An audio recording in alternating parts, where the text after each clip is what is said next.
بسم اللہ الرحمن الرحیم حامدا ومصلیا اما بعد اعوذ باللہ من الشیطان الرجیم بسم اللہ الرحمن الرحیم وقضى ربك الا تعبدوا الا اياه وبالوالدین احسانا صدق اللہ العظیم قال النبی صلی اللہ علیہ وسلم ما احق والدیہ علی ولدہما قال النبی صلی اللہ علیہ وسلم ہما جنتک ونار او کما قال صلی اللہ علیہ وسلم۔ ہر ابتدا سے پہلے ہر انتہا کے بعد، ہر ابتدا سے پہلے ہر انتہا کے بعد ذات نبی بلند ہے ذات خدا کے بعد۔ دنیا میں کس قدر احترام کے قابل ہیں لوگ، دنیا میں کس قدر احترام کے قابل ہیں لوگ، میں سبھی کو مانتا ہوں مگر مصطفیٰ کے بعد صلی اللہ علیہ وسلم۔ امام الاولین والآخرین سید المرسلین مدنی آقا تاجدار مدینہ ساقی کوثر فاتح اعظم صلی اللہ علیہ وسلم اس دنیا میں رحمت بن کر کے تشریف لائے، اور آپ کی رحمت کا حصہ اس دنیا میں ہر ایک کو ملا، اور ہر ایک اس سے بہت خوش بھی ہے۔ اللہ تبارک و تعالی نے انسانوں کو اس رحمت کا حصہ بہت زیادہ مقدار میں عطا کیا، لیکن یہ انسان تھوڑا جاہل بھی ہے، نادان بھی ہے۔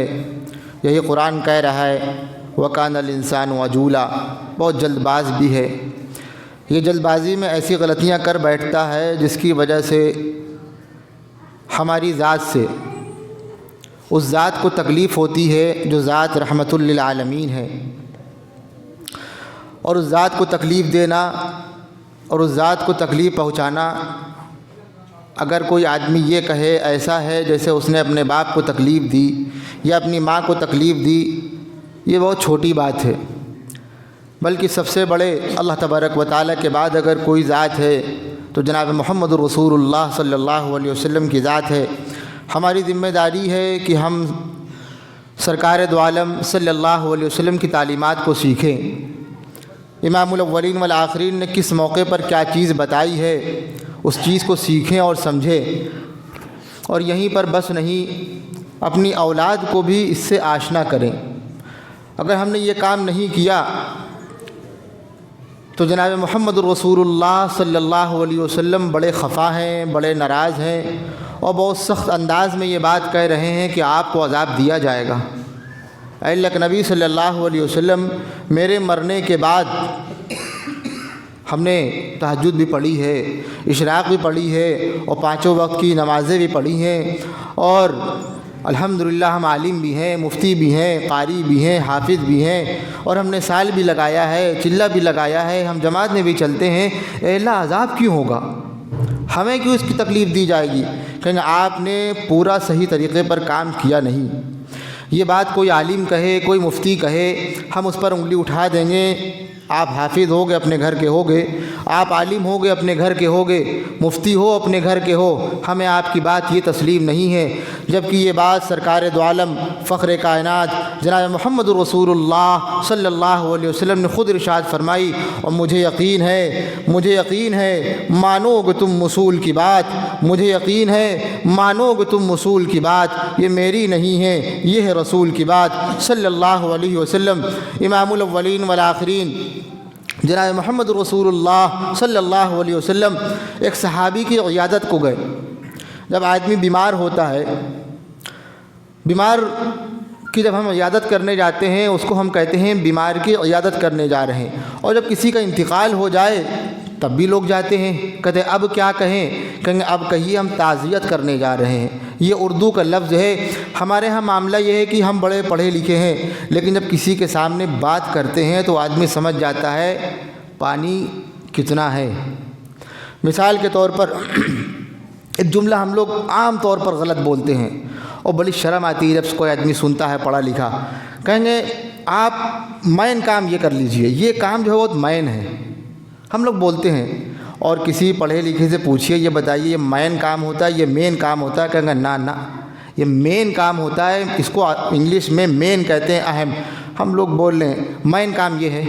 اسی طریقے پر یہ بھی ہے، انتقال کے بعد جب کسی کے پاس جائیں اس کو کہتے ہیں تعزیت، اور بیمار کی حالت میں کسی کی ملاقات کے لیے جا رہے ہیں، اس کو کہتے ہیں عیادت۔ سرکار دو عالم فخر کائنات جناب محمد رسول اللہ صلی اللہ علیہ وسلم تشریف لے گئے۔ ایک صحابی بیمار تھے، حضرت سعد ابن عبادہ رضی اللہ تعالیٰ عنہ۔ وہاں جانے کے بعد ان کے ساتھ میں سعد ابن ابی وقاص رضی اللہ تعالیٰ عنہ یہ بھی تھے، اور بھی چند صحابہ کرام تھے۔ مدنی آقا وہاں پر جب گئے تو پوچھا انتقال ہو گیا؟ بے ہوشی کا عالم تھا۔ صحابہ کرام نے کہا نہیں، ابھی انتقال نہیں ہوا۔ سرکار دو عالم جناب محمد رسول اللہ صلی اللہ علیہ وسلم کی آنکھوں سے آنسو جاری ہو گئے اور مدنی آقا رونے لگے۔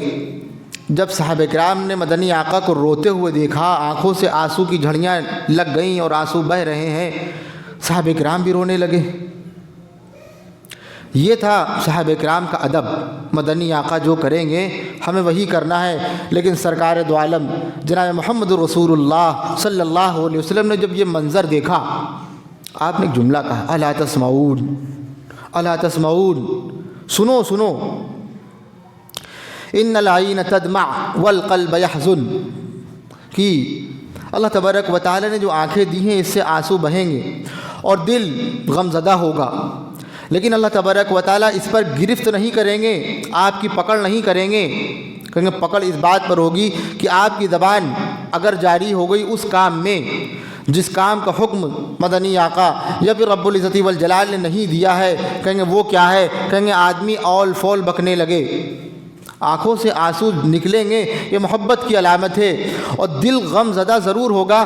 میاں ہمارے پیر میں کانٹا چبھ جاتا ہے، گاڑی چلاتے ہوئے اگر پیر میں ہلکی سی کھروچ آ جائے اور گھٹنے میں آ جائے یا پھر ہڈی میں آ جائے، آدمی بلبلا اٹھتا ہے، اور ایمان والوں کا دل بڑا نرم ہوتا ہے۔ جب وہ انسان، وہ ایمان والا اس تکلیف زدہ شخص کو دیکھتا ہے، اس کی بھی ہمت نہیں ہوتی کہ اس کو اٹھائیں کیسے، ہم اٹھائیں یا خود میری ہمت پست ہو گئی ہے۔ یہ میرے ساتھ میں جا رہا تھا، حادثہ ہو گیا، اس کے سر سے خون نکلنے لگا، انسان ہاتھ پیر چھوڑ دیتا ہے، اور ایمان والوں کا دل بڑا رحم ہے۔ اللہ تبارک و تعالیٰ نے اس سینے میں جو دل بنایا ہے، یہ وہی دل ہے جو دل سرکار دو عالم جناب محمد رسول اللہ صلی اللہ علیہ وسلم کے سینے میں تھا۔ جتنی محبت وہاں تھی اتنی نہیں ہے تو کیا ہوا، کم سے کم اس کے مقابل قریب قریب تو ہے، اور یہ محبت ہونا بہت اچھی بات ہے۔ اور کچھ ایسے لوگ بھی ہیں جب ایمان والے ہیں لیکن غصے میں وہ ایسے کام کر بیٹھتے ہیں کہ انہیں پتہ نہیں چلتا یہ کر کیا رہے ہیں۔ انتقال ہوا، اور انتقال سے پہلے باپ نے کہا دیکھو فلاں شخص ہے، وہ آدمی صحیح نہیں ہے، اور اس کو میرے گھر آنے نہ دینا، اور اس کو بتانا بھی نہ کہ میرا انتقال ہو گیا ہے، اور جنازے بھی شریک مت ہونے دینا، اور اس کو میرا تھوپڑا بھی، میرا چہرہ بھی مت دکھانا۔ بڑے ناراض ہیں۔ بھیا نے سن لیا، کہیں گے اب کیا کریں، باپ کی آخری وصیت تھی، اب ہم اس پر عمل نہیں کریں گے تو کون کرے گا؟ بیٹے سے پوچھئے، بیٹا یہ کہے گا باپ نے آخری وقت میں یہی کہا تھا، اور مجال ہے میرے پیر ٹس سے مس ہو جائیں، وہ شخص گھر میں آ نہیں سکتا، اور قبرستان میں اگر دکھ گیا تو دوسروں سے یہ کہا جائے گا اس کو کنارے کر کے آئیے آپ پہلے۔ جناب محمد رسول اللہ صلی اللہ علیہ وسلم نے کچھ باتیں کہی ہیں، ہمارا معاملہ یہ ہے کہ ہم نے سمجھا ہی نہیں۔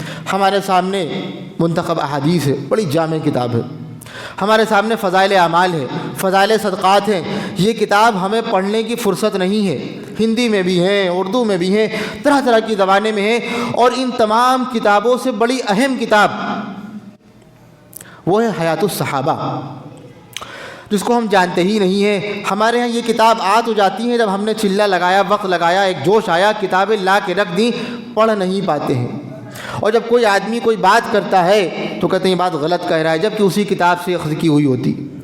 مدنی آقا جناب محمد رسول اللہ صلی اللہ علیہ وسلم کے بڑے پیارے جملے، آپ نے عجیب بات ارشاد فرمائی۔ شاید ان باتوں کو جب کوئی آدمی کہتا ہے تو سوچتے ہیں کسی عقل مند کا قول ہوگا یہ، جبکہ سرکار دو عالم فخر کائنات جناب محمد رسول اللہ صلی اللہ علیہ وسلم سے بڑا عقل مند دنیا میں کوئی ہے ہی نہیں، اور نہ تھا، نہ ہے، نہ ہوگا۔ آپ فرمانے لگے احبب حبیبک حونما عسى ان يكون بغيضك حونما وابغض بغيضك حونما عسى ان يكون حبيبك يوما ما۔ جب آپ کسی سے دوستی کیجئے، محبت کیجئے تو محبت میں اعتدال ہونا چاہیے، ایسا نہ ہو جو آپ کہہ دیں سر آنکھوں پر ہے، ہو یہ سکتا ہے کل وہ دوست آپ کا دشمن بن جائے اور آپ کے سارے راز اس کے پاس ہو اور آپ کہیں کہ نہ رہیں۔ اور جب آپ کسی سے دشمنی کیجئے تو دشمنی میں بھی اعتدال ہونا چاہیے، ایسا نہ ہو آپ اتنے سخت دشمن بن گئے کہ آپ نے اس کا جینا حرام کر دیا اور اس کا کھانا اور پانی بند کر دیا کہ برابر میں کوئی شخص آ نہیں سکتا ہے۔ آپ کے کسی دوست نے اس کے دشمن سے ملاقات کر لی، آپ نے اس دوست کو دشمن بنا لیا۔ مدنی آقا فرما رہے وَابْغِضْ بَغِيضَكَ، دشمنی کیجئے، دشمنی میں بھی اعتدال ہونا چاہیے۔ اے اللہ کے نبی صلی اللہ علیہ وسلم ایسا کیوں کرے؟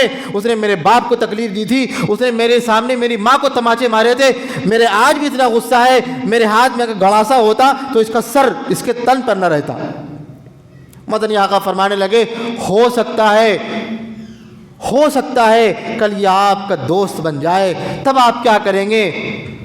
مدنی آقا جناب محمد رسول اللہ صلی اللہ علیہ وسلم نے یہ باتیں بتائیں۔ اچھا ہمیں یہ بات پتہ نہیں ہے اور ہم لوگ یہ بات بتاتے بھی نہیں ہیں، اور بتاتے وقت یہ کہتے ہیں کہ فلاں عقل مند کا قول ہے، جی نہیں، یہ سرکار دو عالم فخر کائنات جناب محمد رسول اللہ صلی اللہ علیہ وسلم کے مبارک الفاظ ہیں، آپ صلی اللہ علیہ وسلم کے نورانی الفاظ ہیں، اس میں وہ نور ہے جو صحابہ کرام نے مدنی آقا جناب محمد رسول اللہ صلی اللہ علیہ وسلم کے چہرے انور میں دیکھا تھا، اس میں وہی نور ہے جو عبداللہ ابن سلام نے جب پہلے جملے سنے تھے، کہنے لگے جب مدنی آقا جناب محمد رسول اللہ صلی اللہ علیہ وسلم مدینہ المنورہ میں تشریف لائے اور میں نے مدنی آقا کا چہرہ دیکھا، میں سمجھ گیا فلما رأيت وجهه عرفت ان وجهه ليس بوجه الكذاب، جیسے ہی میں نے چہرہ نبوی صلی اللہ علیہ وسلم دیکھا میں سمجھ گیا کسی جھوٹے کا یہ چہرہ نہیں ہو سکتا، میاں یہ تو مدنی آقا سرکار دو عالم جناب محمد رسول اللہ صلی اللہ علیہ وسلم ہے۔ آج بھی ہمارے دور میں ہماری زندگیوں میں ہمارے علماء کرام ایسے گزرے ہیں۔ علامہ انور شاہ کشمیری رحمۃ اللہ علیہ ٹرین کے قریب سفر کا انتظار کر رہے ہیں، ٹرین کا انتظار کر رہے ہیں، جانا ہے، ایک شخص وہاں کا جو ملازم تھا وہ شخص وہاں پر سے گزرا اور اس نے علامہ انور شاہ کشمیری رحمۃ اللہ علیہ کے چہرے کو دیکھا اور چلا گیا۔ 3-4 مرتبہ وہ سامنے سے گزرا، کہیں گے ماجرا کیا ہے، بڑا چکر لگا رہے ہو، کیوں دیکھ رہے ہو؟ کہیں گے یہ چہرہ دیکھ رہا ہوں، یہ چہرہ اتنا خوبصورت ہے، ظاہر سی بات ہے کسی ایسے شخص کا تابع دار ہوگا جو واقعی محمد رسول اللہ صلی اللہ علیہ وسلم ہوں گے، اور آپ مجھے کلمہ پڑھا دیجئے۔ آج ہمارے چہرے کو کوئی دیکھ لیتا ہے تو کیا کہتا ہے؟ بیوٹی پارلر میں لگتا وقت زیادہ گزار رہے ہیں آپ۔ ہم لوگ سوچتے ہیں ایسے ہی خوبصورت چہرے بنتے ہیں۔ چہرے کی خوبصورتی سجدوں سے آتی ہے، چہروں کی خوبصورتی قرآن مجید کی تلاوت سے آتی ہے، زبان کی خوبصورتی قرآن مجید کی تلاوت سے آتی ہے، آنکھوں کا نور قرآن مجید کو دیکھنے سے آتا ہے۔ کون سی بات کہاں اور کیسے کہی جاتی ہے، کون سی بات کہاں اور کیسے کہی جاتی ہے، یہ سلیقہ اگر ہو تو ہر بات سنی جاتی ہے۔ ہم شکایت یہی کرتے ہیں، ہم ان سے کوئی بات کہتے ہیں یہ مانتے نہیں ہیں، میاں ہماری زبان ابھی اتنی پاک نہیں ہے، ہم نے اپنی زبان کو قرآن مجید کی تلاوت سے پاک نہیں کیا، ہم نے اپنی آنکھوں کو قرآن مجید کو دیکھنے سے پاک نہیں کیا، ہماری زندگیاں نہیں، ہماری راتیں نہیں، ہمارے دن نہیں، ان آنکھوں کی یہ آنکھیں ناپاک چیزیں دیکھ دیکھ کر کے اتنی گندی ہو گئی ہیں۔ لوگ کہتے ہیں میاں آپ گھر میں آتے ہو بچہ میرا رونے لگتا ہے، آپ کی آنکھیں بڑی گندی ہیں، لوگ ہم سے یہ کہہ رہے ہوتے ہیں۔ ظاہر سی بات ہے ہمیں برا لگتا ہے، تھیاں بھر کی اوقات نہیں، ہم سے یہ کہہ رہے ہیں۔ اوقات دیکھیے، منہ دیکھا ہے، منہ اس نے دیکھا ہو یا نہ دیکھا ہو، ہم اپنے گریبان میں جا کر کے دیکھیں، ہم نے ان آنکھوں سے کئی سال بیت گئے ابھی تک قرآن مجید کی ایک آیت کو نہیں دیکھا، کتنے سال بیت گئے ہم نے ان ہاتھوں میں قرآن مجید کو اٹھایا نہیں، کتنے سال بیت گئے آج تک ہماری زبان قرآن مجید کی لذت سے محروم ہے، کتنے سال بیت گئے آج تک ہم نے درود شریف نہیں پڑھا۔ کہیں گے قرآن مجید کی تلاوت کر رہے ہیں، یہ بتائیے رحل نیچے رکھے یا پھر تپائی رکھے؟ کہیں گے ہمیں یہ سب نہیں پتہ، ہم اتنے بڑے ملا جی نہیں ہیں، ہمیں اتنا پتہ ہے قرآن مجید کو اٹھانا بھی ثواب کا کام ہے، قرآن مجید اگر بھاری ہے اس کو اٹھا رہے ہیں اس کا اٹھانا بھی ثواب ہے۔ میرا دل یہ چاہتا ہے ہم قرآن مجید رحل میں نہ رکھ کر کے پڑھنے کے بجائے ہاتھ میں لے کر کے پڑھیں، میاں اٹھانے کا ثواب بھی ہمیں مل جائے گا، نہیں ملے گا، معلوم نہیں۔ تو میں عرض یہ کر رہا تھا، باپ نے وصیت کر دی کہ گھر میں فلاں شخص کو آنے نہ دینا، اب کیا کرے بچہ، یہ کام کہا ہے امام الاولین والآخرین جناب محمد رسول اللہ صلی اللہ علیہ وسلم سے پوچھیے۔ آپ نے ارشاد فرمایا ان المیت لیعذب ببکاء اہلہ، ان المیت لیعذب ببکاء الحی۔ یہ فتویٰ ہے سرکار دو عالم فخر کائنات جناب محمد رسول اللہ صلی اللہ علیہ وسلم کا۔ آپ نے ارشاد فرمایا اگر انسان کے انتقال کے بعد اس کے گھر والے رو رہے ہیں، واویلا مچا رہے ہیں، جیسا کہ ہمارے یہاں ہوتا ہے، کون نہیں روتا ہے، کون نہیں واویلا مچاتا ہے؟ مدنی آقا جناب محمد رسول اللہ صلی اللہ علیہ وسلم کے الفاظ سچ ہیں، اس میں نہ تبدیلی ہوئی ہے نہ ہو سکتی ہے۔ اسی طریقے پر قرآن مجید کی جو آیات ہیں یہ بھی بالکل برحق ہیں، اس میں تبدیلی نہ ہوئی ہے نہ ہو سکتی ہے۔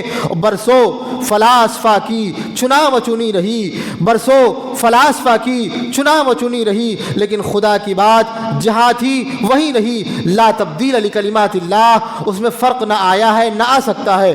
آپ فرمانے لگے ان المیت لیعذب ببکاء الحی او لیعذب ببکاء المیت۔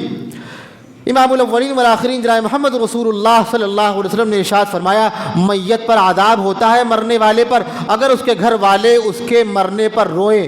کہیں گے عجیب بات کہی آپ نے، یہ بات کوئی عالم کہتا، کوئی مفتی کہتا، ہم سب سے پہلے اس کا چہرہ دیکھتے، میاں کہہ کیا رہے ہو؟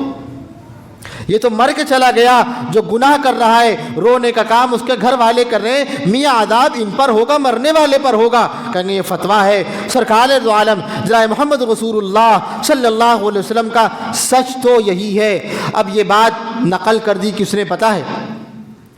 امام الاولین والآخرین جناب محمد رسول اللہ صلی اللہ علیہ وسلم کے خسر یعنی حضرت عمر رضی اللہ تعالی نے، اور اس روایت کو نقل کیا حضرت ابن عمر رضی اللہ تعالی نے، یعنی باپ بیٹے دونوں نے نقل کیا۔ اور جب یہ بات اماں جان حضرت عائشہ صدیقہ طاہرہ رضی اللہ تعالی کے پاس پہنچی، بھڑک گئیں، کہنے ایسا نہیں ہو سکتا۔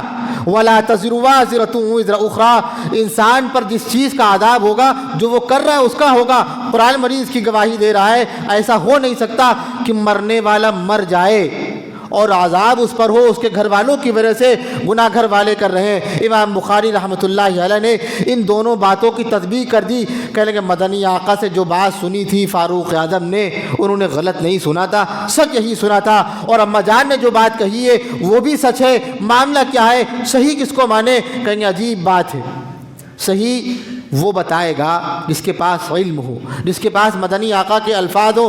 فرمانے لگے امام بخاری رحمۃ اللہ علیہ اگر باپ نے مرتے وقت یہ کہا ہو ہمارے مرنے کے بعد رونا، تاکہ لوگوں کو پتہ چلے یہ شخص جو مرا ہے یہ بڑا اچھا تھا اور اس کے بڑے کارنامے تھے اور بڑا مقبول بندہ تھا، اور اگر کوئی نہیں روئے گا لوگ یہ کہیں گے اس کو کوئی چاہتا ہی نہیں تھا، اگر اس مقصد سے رویا جا رہا ہے، مدنی آقا فرمانے لگے تو اس میت پر ان کے رونے کی وجہ سے عذاب ہوگا۔ کہیں گے علماء کرام نے ایک بات اور کہی، کہیں گے یہ بات تو ہمارے یہاں ہوتی نہیں ہے، یہ عرب میں یہ بات تھی، آج ہماری ذمہ داری ہے۔ موت کا وقت کب آ جائے کسی کو نہیں پتا، رنگ و رس کی ہوس اور بس، رنگ و رس کی ہوس اور بس، مسئلہ دسترس اور بس، یوں بنی ہے رگے جسم کی ایک نس، ٹس سے مس اور بس، سب تماشائے کن ختم شد، کہہ دیا اس نے بس اور بس۔ اس مصور کا ہر شاہکار 60-65 برس اور بس۔ موت کا وقت کسی کو پتہ نہیں ہے کب آ جائے، ہماری ذمہ داری ہے بچوں سے یہ بات کہہ دیں تاکہ ہمارے اوپر عذاب نہ ہو۔ دیکھو رونا اگر تمہیں ہے اپنی ذمہ داری پر رونا، میں سختی سے منع کر کے جا رہا ہوں، اگر روگے تو قیامت کے دن ہم تمہارا چہرہ نہیں دیکھیں گے، میدان محشر میں ہم تم سے نالا اور خفا رہیں گے۔ یہ بات اگر باپ کہے گا کون نہیں مانے گا؟ یہ وہ باپ ہے جس نے تمام باتیں سکھائیں، رہنے کا، اٹھنے کا۔ میاں ماں تو وہ ہوتی ہے جس نے استنجا کرنے کا طریقہ بھی بتایا، بچے دھویا ایسے جاتا ہے، لوٹا پکڑا ایسے جاتا ہے، کتنی قربانیاں ہیں ہمارے ماں باپ پر۔ اگر یہ بات باپ کہے گا، ماں کہے گی کون ایسا نافرمان بچہ ہے جو یہ کام کرے؟ کہیں گے اماں جان آپ کے مرنے کے بعد دکھ تو بہت ہوگا، پھر کرے کیا؟ کہیں گے ایک جملہ کہنا انا للہ و انا الیہ راجعون، آپ چلے گئے ہیں اللہ کے پاس، کل ہم بھی آ جائیں گے، اور اے اللہ اللہم اجرنی فی مصیبتی واخلف لی خیرا منہا، اے اللہ ہمارے والد صاحب کا انتقال ہوا ہے، ہمارے ابا جان کا انتقال ہوا ہے، ہماری اماں جان کا انتقال ہوا ہے، اے اللہ اس سے بہتر چیز ہم کو عطا فرما دیجئے۔ امام الاولین والآخرین سرکار دو عالم جناب محمد رسول اللہ صلی اللہ علیہ وسلم کے صاحبزادے کا انتقال ہوا، حضرت ابراہیم مدنی آقا وہاں پر موجود ہیں، اور آنکھوں سے آنسو نکلنے لگے۔ صحابہ کرام نے یہاں پر بھی یہ منظر دیکھا کہ مدنی آقا کے آنکھوں سے آنسو جاری ہیں۔ عبد الرحمن ابن عوف نے کہا یا رسول اللہ انت، اے اللہ کے رسول آپ بھی رو رہے ہیں؟ مدنی آقا نے جناب محمد رسول اللہ صلی اللہ علیہ وسلم ارشاد فرمانے لگے ان العین تدمع والقلب يحزن ان العین تدمع والقلب يحزن، آنکھیں آنسو بہاتی ہیں اور دل غم زدہ ہوتا ہے۔ وَإِنَّا بِفِرَاقِكَ يَا إِبْرَاهِيمُ لَمَحْزُونُونَ، اے ابراہیم تمہاری یاد بہت آئے گی، تمہاری یاد نے ہمیں غم زدہ کر دیا ہے، ہمیں فکر مند کر دیا ہے۔ پتہ یہ چلا مدنی آقا بھی وہی کہہ رہے ہیں انا للہ و انا الیہ راجعون، یاد کس کو نہیں آئے گی؟ اور میاں امام الاولین والآخرین کا وہ الفاظ بھی ہمارے ذہن میں ہونا چاہیے، الصبر عند الصدمۃ الاولی، الصبر عند الصدمۃ الاولی، میاں صبر تو مصیبت کے وقت ہوتا ہے، 2 دن کے بعد صبر سب کو آ جاتا ہے، گھنٹہ بھر کے بعد صبر سب کو آ جاتا ہے، بس ایک وظیفہ رٹے انتقال کے وقت۔ اچھا انتقال ہوتا تب یہ کہیں اگر لائٹ چلی جائے، کوئی مصیبت آ جائے، چپل ٹوٹ جائے، گاڑی پنچر ہو جائے، کہیں گے مصیبت ہے، آپ نے سمجھا نہیں، ٹرین جا رہے تھے ٹرین خراب ہو گئی، جو 1 گھنٹے کا سفر تھا 10 گھنٹے میں طے کیا ہے، کہیں گے مصیبت ہے، کہیے انا للہ و انا الیہ راجعون، اللہم اجرنی فی مصیبتی، اے اللہ اس مصیبت کا ہمیں اجر اس سے بہتر چیز کے ذریعے سے عطا فرمائیے۔ امام الاولین والآخرین کی جو باتیں کہی گئی ہیں، دعا کیجیے اللہ تبارک و تعالی ہمارے دلوں میں محبت پیدا فرمائے۔ آخر میں یہی بات کہیں گے، سارے غم سارے گلے شکوے بھلا کے اٹھو، سارے غم سارے گلے شکوے بھلا کے اٹھو، دشمنی جو بھی ہو آپس میں بھلا کے اٹھو، اب اگر ایک نہ ہو پائے تو مٹ جاؤ گے، خوش پتوں کی طرح تم بھی بکھر جاؤ گے۔ خود کو پہچانو، تم لوگ وفا والے ہو، مسلم ہو، خدا والے ہو۔ وآخر دعوانا الحمدللہ رب العالمین۔ سنت پڑھ لی۔